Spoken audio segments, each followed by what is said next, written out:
சார்பாக அகிலாண்டம். இன்னைக்கு உங்களோட ஒரு முக்கியமான பதிவை நான் பகிர்ந்து கொள்ள விரும்புகிறேன்.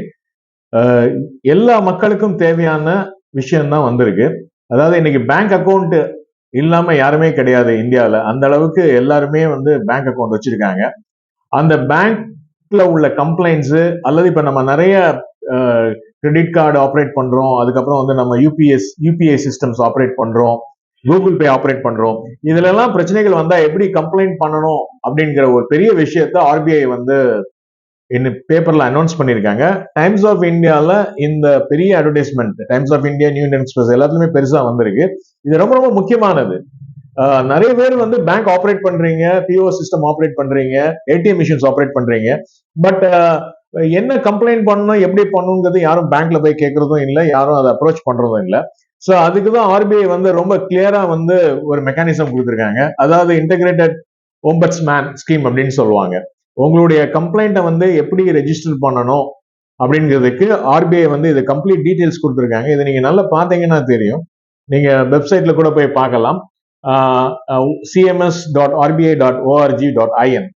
ஸோ இதுல ரெண்டு விஷயம் நான் சொல்லிக்கிட விரும்புறேன். சமீபத்தில் இந்த நோட்டீஸ் வந்ததுக்கு அப்புறம் நான் being a mediator in NCDRC New Delhi, நிறைய கேசஸ் வருது, நிறைய இதுக்கு நான் மீடியேட்டரா இருந்திருக்கிறேன்.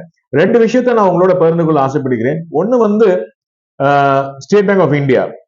ஸ்டேட் பேங்க் ஆஃப் இந்தியால ஒரு லோன் பிரச்சனைக்கு என்னை மீடியேஷனா இருக்க சொல்லி Maharaja Nagar State bank of India manager mister Manikandan சொன்னாங்க. ஏன்னா அந்த ஒரு லோனை ட்ரேஸ் அவுட் பண்ண முடியல.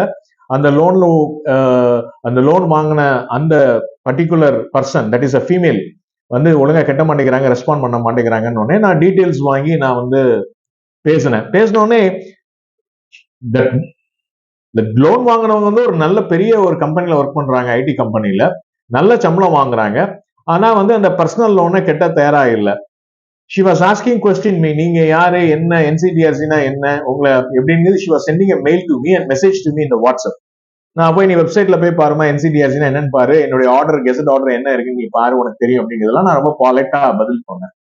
தென் அவங்க வந்து அவங்களுடைய அம்மாவை கூப்பிட்டு பேசினாங்க. நான் தெளிவா சொன்னேன், இந்த மாதிரி லோன் வாங்கினா கெட்டுறது நல்லதுமா, பின்னாடி அது சிபில்ல பாதிக்கும் அப்படிங்கிறதெல்லாம் சொன்னேன். அந்த அம்மா ஏதோ கொஞ்சம் கேட்டாங்க. அதுக்கப்புறம் வந்து there was no response and in fact அந்த பர்டிகுலர் பொண்ணு வந்து sending a very harsh mail to the manager that நீங்க எங்க போனாலும் என்ன எங்களுக்கு வந்து நாங்க எதுக்கு கெட்டணும்னு இருக்கு அப்படிங்கறதெல்லாம் நிறைய விஷயங்கள் நடந்துச்சு. அந்த அம்மா என்ன சொல்றாங்கன்னா, ஒரு கவர்மெண்ட் எங்களுக்கு வேவ் பண்றாங்கன்னு நாங்க வெயிட் பண்ணிட்டு இருக்கோம் அப்படின்னாங்க. ஒரு ரெஸ்பான்சிபிள் சிட்டிசன், ஒரு ஹைலி எஜுகேட்டட் ஃபேமிலி, ஒரு நல்ல கம்பெனில வேலை ஆகக்கூடிய ஒரு பொண்ணு வந்து இந்த மாதிரி ரெஸ்பாண்ட் பண்றது பயங்கர shock. I put in a very elaborate manner, எல்லா விஷயத்தையும் சொல்லி அதை வந்து நான் மேனேஜர்ட்டையும் சொன்னேன். இந்த கேஸ் வந்து இப்படி இருக்கு, இந்த மீடியேஷன்ல வந்து இந்த மாதிரி ஆயிருக்கு, so I'm submitting my report அப்படின்னு சொல்லி கொடுத்தேன். Manager was very happy because அவரால் கரெக்டா ட்ரேஸ் அவுட் பண்ண முடியல, எந்த இது ரெஸ்பான்ஸ் இல்லை. இந்த மேனேஜர் ரொம்ப நல்ல டைப். இந்த ஒரு ஒரு ஒரு ஒரு ஒரு ஃபீமேல் மேல நம்ம எதுக்கு கேஸ் ஃபைல் பண்ணணும் அப்படிங்கிற ஒரு நல்ல எண்ணத்துல வந்து அவங்க புரிஞ்சுக்கிடவே இல்லை. He was trying to help. He was sending so much mail. He was calling, none, there is no response from her. So அந்த நேரத்துல தான் நான் ஆஸ் அ மீடியேட்டரா இன்டர்ஃபியர் ஆகி நான் வந்து அதை வந்து அந்த என்ன நடந்திருக்கும் அப்படிங்கறத தெளிவா சொன்னதுனால the State Bank of India manager was given a letter, heartful appreciation for mediation அப்படிங்கிற இந்த ஒரு ரொம்ப அப்ரிஷியேட் பண்ணி கொடுத்திருக்காரு. நிறைய அப்ரிசியேஷன் வாங்கிட்டு இருக்கேன் மீடியேஷன்ல. சுமூகமா முடிக்கணும், எந்த இதுக்கும் கோர்ட்டுக்கு கேஸ் போகக்கூடாது அப்படிங்கிறது. Being a central government mediator, this letter is very valuable because State bank of India is one of the biggest and largest bank in India as well as in the world. Okay, இதே மாதிரி இன்னொரு case சமீபத்துல எனக்கு தெரிஞ்ச என்னுடைய நெருங்கிய நண்பர், நெருங்கிய நல்ல பழக்கம் உள்ளவர், தூரத்து சொந்தம் கூட சொல்லலாம். அவர்கிட்ட இந்த மாதிரி எக்ஸ்பிளைன் பண்ணோடனே அவரும் அவர் பையனுக்கு லோன் வாங்கியிருக்காரு, பட் அவர் எஜுகேஷன் லோன் வாங்கியிருக்காரு, கட்ட முடியலன்னு அவர் அதை நல்ல விஷயத்தை எடுத்துக்கிட்டு அந்த பர்டிகுலர் பேங்க் அப்ரோச் பண்ணி அது வாங்கி 2011 வாங்கின லோன் இந்த மாதிரி வந்திருக்குங்கிறத விவரத்தை எல்லாம் கேட்டு அதை நான் கெட்டதுக்கு தயாரா இருக்கிறேன், ஏன்னா கடன் வாங்கினா கண்டிப்பா நம்ம கெட்டணும், ஒரு இன்ஸ்டிடியூஷன் கெட்டணுங்கிற என்னுடைய அட்வைஸ் எல்லாம் எடுத்துட்டு இன்னைக்கு வந்து அவர் மேனேஜர்கிட்ட போய் பேசி அந்த மேனேஜரும் என்னுடைய லைன்ல வந்தாரு. நான் மீடியேட்டர்னோடனே அவரும் நிறைய ரெஸ்பாண்ட் பண்ணாரு. இன்னைக்கு வந்து அந்த ப்ராசஸை வந்து அவர் கம்ப்ளீட் பண்ணக்கூடிய ஒரு நல்ல விஷயத்தை எடுத்திருக்காரு. ஸோ எதுக்கு சொல்ல வரேன்னா, ஒரு கேஸ் இந்த மாதிரி எக்ஸ்ட்ரீம், ஒரு கேஸ் வந்து இது நம்ம பண்ணணும், நம்ம தார்மீக அடிப்படைன்னு சொல்லி தன்னுடைய பையனே எனக்கு போன்ல பேச வச்சாரு. சோ கடன் வாங்கினால் கண்டிப்பாக கட்டணும். இப்ப government is very very strict, banks are very strict. அதுல மாற்று கருத்தே கிடையாது. யாரும் தப்பெல்லாம் முடியவே முடியாது. இப்ப நாங்க வந்து எங்களுடைய ஃபவுண்டேஷனுக்கு the bank is supporting like anything because we are reaping it in a, அதாவது ஒரு ட்ரஸ்ட்டுக்கு வந்து சப்போர்ட் பண்றாங்க. we are doing in a good job.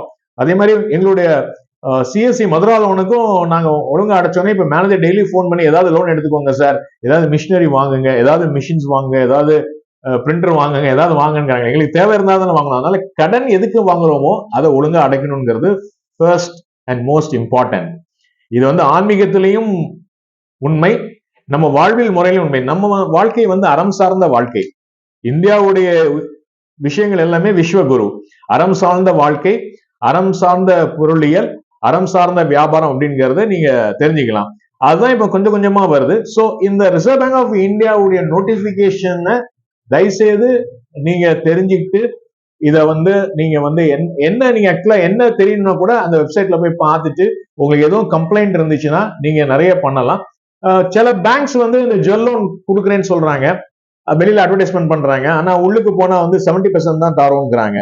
So இந்த மாதிரி மிஸ்லீடிங் அட்வர்டைஸ்மெண்ட் எல்லாம் கொடுக்க கூடாது அப்படிங்கறதெல்லாம் நீங்க நிறைய ரிஃபார்ம் பண்ணிட்டு இருக்கு. அதனாலதான் நீங்க வந்து பேங்க்ல போய் நிறைய கேள்வி கேட்கணும் and they have to answer it. That is what the RBI Reserve Bank of India வந்து சொல்லியிருக்கு. இன்னொரு விஷயம், திருநெல்வேலி பொறுத்த மட்டுக்கும் தேவநல்லூர்ங்கிற ஊர் உங்க எல்லாத்துக்கும் தெரியும். இந்த தேவநல்லூர்ல பிறந்த Gandhi, mister Gandhi is the deputy governor of RBI. சமீபத்தில் ரிட்டையர்ட் ஆனாங்க. Now he is a director in Vedanta group of companies. உங்க எல்லாத்துக்கும் தெரியும் ஆர்பிஐ காந்தி ஒரு நல்ல ரிசர்வ் பேங்க் ஆஃப் டெப்டி கவர்னரா இருந்திருக்காரு. He is native of Devanallur. இந்த ஊர் அவங்களுடைய பிரதர் கூட இங்க பக்கத்துல உள்ள என்ஜிஓ காலனில இருக்கிறாங்க. சோ தயவுசெய்து நீங்க நெல்லை கனெக்ட வந்து நிறைய பேருக்கு ஷேர் பண்ணுங்க. we are giving lot of information to the society. ஒரு நல்ல சூழல், நல்ல சொசைட்டி உருவாக்குறதுக்காண்டி நிறைய நல்ல விஷயங்களை உங்களோட பகிர்ந்துக்கிறோம். தயவுசெய்து நீங்க சப்ஸ்கிரைப் பண்ணுங்க, உங்க ஃப்ரெண்ட்ஸ்க்கு சொல்லுங்க. எதுவும் உங்களுக்கு டவுட்ஸ் கமெண்ட்ஸ் இருந்தா நீங்க அதை இன்பாக்ஸ்ல போடுங்க. we will respond to you. நன்றி, வணக்கம். நெல்லை கனெக்ட் சார்பாக இங்கிலாந்து.